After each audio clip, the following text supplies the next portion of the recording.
2,000 families which they need water.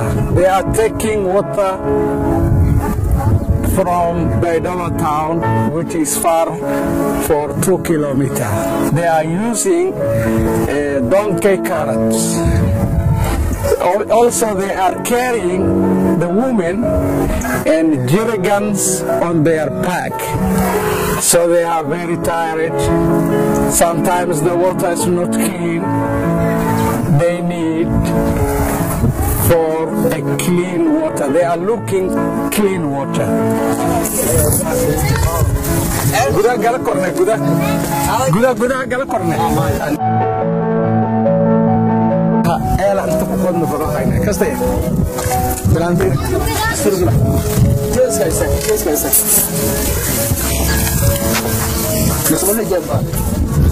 His name is Mahmoud.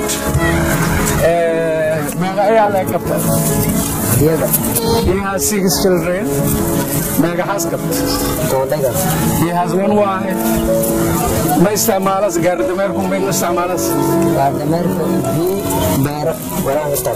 He's using the carrots for his farm and to bring water from the town of Baidoa. He will pay 1 drum of water 10,000 Somali shillings, which is equivalent for $50. 2 days. He'll use it for 2 days.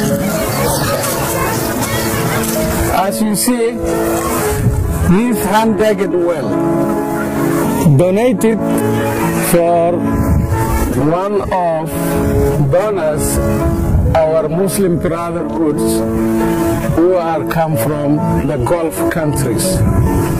Unfortunately, we have digged the well by hand, but we didn't get sufficient water.